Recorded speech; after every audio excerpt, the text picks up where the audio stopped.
Alright, so just a little quick update. It's been, I don't know, a couple weeks now. Just been kind of busy trying to do all kinds of stuff really. But I want to show you guys a little update. Switched to the RPF 1, so decided to trade the Cosmos Venerity wheels that I had.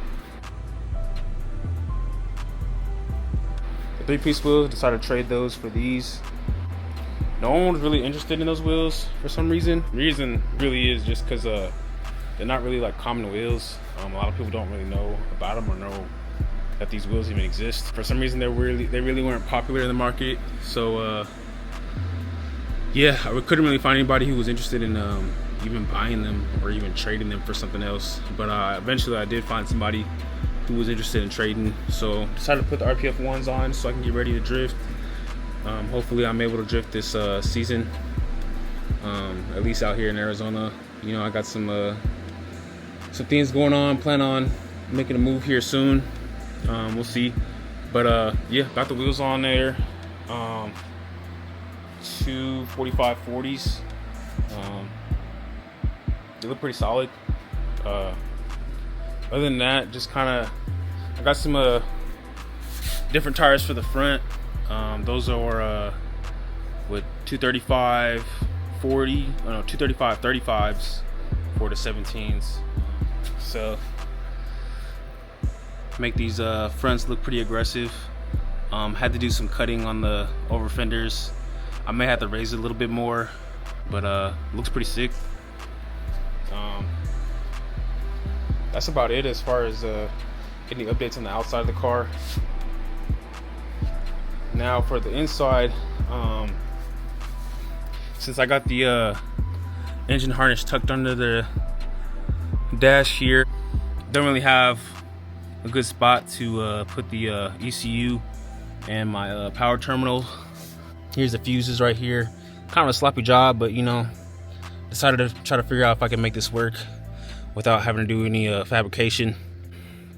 I still have my OEM glove box, so I'll be trimming that up to kind of give this space an open area, but still have the glove box closed up to hold everything up, and kind of in a hidden, I guess you would call it a hidden modification.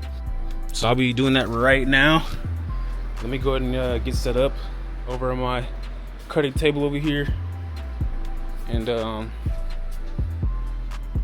hopefully I can make this nice and clean, make it work.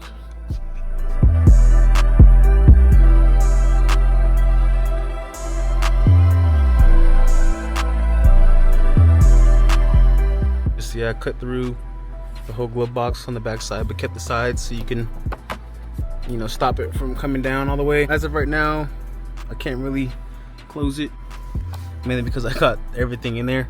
I'll have to figure out how I'm gonna get all this to close up without any issues. But yeah, I mean, this is the idea I'm going for. Got the ECU in here, got the power terminal in there, and got the fuse boxes in there. I'm just gonna have to do it like this for now. This will hold, this will do the job. So I'm kind of tired tonight, so I'm just call it here. Maybe just roll around like this. Just needed something to just keep it in place while someone can place their legs under it. So that'll be the plan for now, until I get some new ideas going and cooking. Other than that, I'm just gonna throw the side skirts back on. All right, so interior is just about dealt with here. Pardon the slam, you know how 240 life is. If you know, you know.